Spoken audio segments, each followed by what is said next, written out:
Pemirsa, selamat datang di Juru Bicara bersama saya Tunggu Adrian yang akan menemani Anda selama 30 menit ke depan.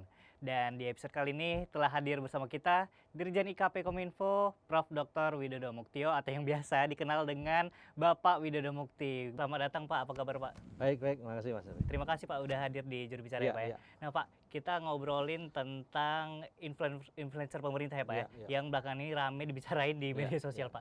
Nah sebenarnya influencer pemerintah ini bisa diceritain Pak itu apa Pak? Jadi sebetulnya begini, saya ingin sampaikan pada pemirsa semuanya bahwa kita ini di pemerintah ada yang namanya humas pemerintah atau sering disebut government PR ya. Di semua kementerian, di semua lembaga, di semua dinas provinsi, dinas kabupaten kota itu pasti melekat ada namanya humas pemerintah. Dan humas pemerintah itu tugasnya diantaranya adalah bagaimana menyampaikan, menginformasikan agenda-agenda kegiatan pemerintah yang sudah berjalan dan akan berjalan.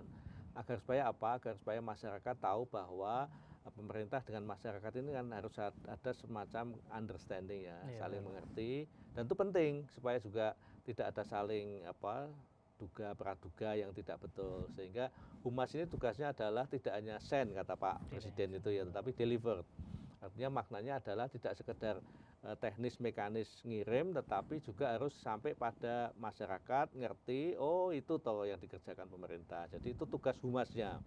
Oleh sebab itu humas memang tanggung jawabnya sejak dulu sampai sekarang sama. Bagaimana menjadikan pesan itu terkirim dan akhirnya dimengerti oleh masyarakat. Hanya persoalannya bedanya sekarang ini, kalau dulu namanya ada realitas sosial, medianya hanya media mainstream, media TV, radio, ya cetak gitu ya. Sekarang ini ada satu dunia baru yang disebut dengan virtual. Dunia maya, dan ada online. Nah jadi sekarang ini tentu mengelola komunikasi kehumasan itu tidak lebih sederhana tapi lebih rumit karena ada dua dunia yang sama-sama ini dikerjakan oleh masyarakat. Masyarakat aktif dalam dunia nyata, sosial, tetapi juga aktif di dalam dunia maya, sehingga humas pemerintah harus punya dua fungsi itu. Kalau dulu hanya satu biasanya kan, bahkan hanya satu arah ngomong saja. Sekarang ini dua arah bahkan banyak arah.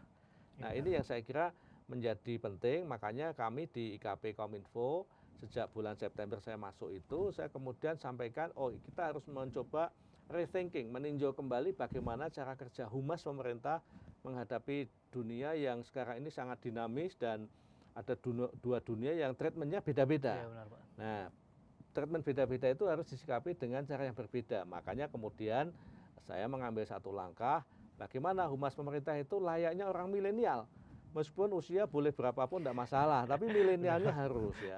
Nah disitulah maka sekarang saya minta humas pemerintah, khususnya di IKP dulu ya, saya mulai di IKP, bagaimana kita ini juga bergaya milenial. Makanya salah satu contoh milenial apa? Punya medsos gitu ya, punya follower, dan aktif bermedsos.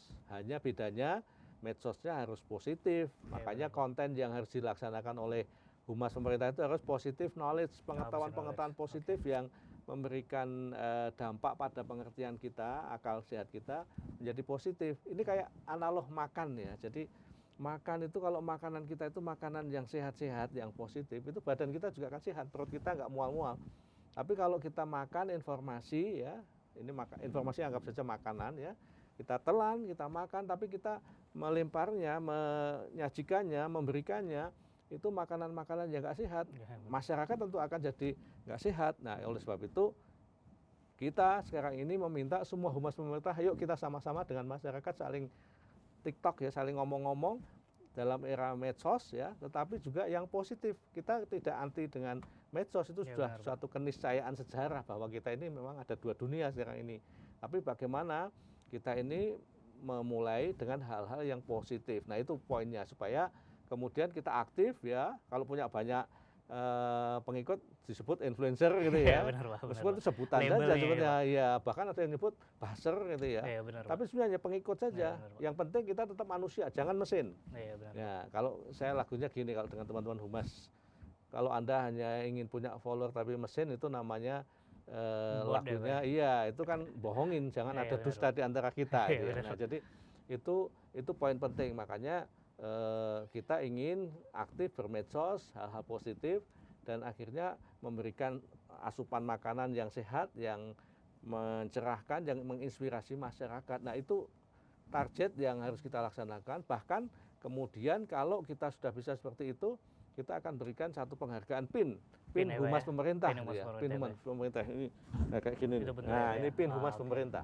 Jadi ini satu contoh bahwa oh ini beliau adalah Humas Pemerintah dan sudah aktif bermedsos, punya follower minimal 500 ya, dan selalu memberikan satu informasi-informasi yang mencerahkan buat publik. Nah, Pak, sebenarnya kriteria dan indikatornya pemilihan Humas Pemerintah ini untuk jadi influencer seperti apa sih, Pak? Karena Ya. kan diberitakan di media itu malah PNS gitu, Ya. ASN. Ini sebenarnya indikator dan Sebetulnya kriteria seperti apa, gini, Pak? yang tadi saya sampaikan, fungsi humas itu kan menyampaikan informasi. Kalau fungsi ASN macam-macam fungsinya ya. Ada yang fungsi tergantung ASN mana. ASN di dalam bidang riset ya fungsinya meneliti, ASN yang bidang guru yang fungsinya mengajar. Nah, kita fungsi humas adalah fungsi komunikasi. Makanya yang ingin saya sampaikan bahwa humas itu ya, atau GPR istilahnya ya, GPR itulah yang kemudian kita harapkan bisa menjadi memperkaya khasanah komunikasi publik masyarakat. Jadi sekali lagi saya ingin sampaikan, humas pemerintah itu tugasnya adalah mensounding, menyampaikan informasi-informasi yang sering sekarang dianggap karena followernya banyak jadi influencer. Ya, bukan pegawai pada umumnya, pegawai itu urusannya lain-lain. Nah, kalau kami justru concernnya karena kami juga mengkoordinasi menjadi Ketua Umum Bako Humas, Badan Koordinasi Humas Pemerintah di Indonesia, maka tugas kami adalah bagaimana yuk kita semua teman-teman Humas Pemerintah itu bisa melaksanakan tugas komunikasi yang dua dunia tadi, supaya kita nanti sama-sama jadi ada manfaatnya. Karena memang sekarang ini kan tantangan teknologi, tantangan orang-orang yang sukanya post-truth gitu ya, misalkan ya. Yang paling vokal, yang paling ya, dikira ya, paling benar. Yang paling pintar membuat cerita-cerita itu yang dianggap paling benar, sehingga di-follow, disebarkan lagi copy paste, dan akhirnya informasi di dalam dunia medsos itu menjadi gaduh gitu ya, jadi nggak jelas. Tapi itu keniscayaan enggak apa-apa. Memang masyarakat itu kan banyak pendapat, enggak apa-apa. Hanya memang kalau dalam bermedsos hati-hati karena ada Undang-Undang ITE yang di situ rambu-rambunya sangat jelas. Kalau kita salah melangkah dalam bermedsos, itu punya implikasi hukum, punya implikasi pidana, punya implikasi denda dan lain sebagainya. Dan itu kita mengingatkan. Jadi hati-hati, kita boleh sekarang ini bebas berpendapat, bebas berekspresi, tetapi harus ada regulasi yang harus kita ketahui supaya tidak sampai nanti tahu-tahu salah, berurusan dengan yang berwajib, kecewa ya. Ini kan kecewa belakangan kan tidak ada guna. Kita sudah harus berurusan dengan aparat yang kemudian merugikan kita juga. Gitu ya. Nah, nggak lama udah Bapak sematkan puluhan, 56 orang ya Pak ya, tepatnya 56 orang untuk menjadi influencer pemerintah nih Pak. Nah, nanti kita akan bahas lagi Pak tentang tugas-tugasnya nanti. Ya, pemirsa jangan kemana-mana, tetap bersama saya Tunggu Adrian di Juru Bicara.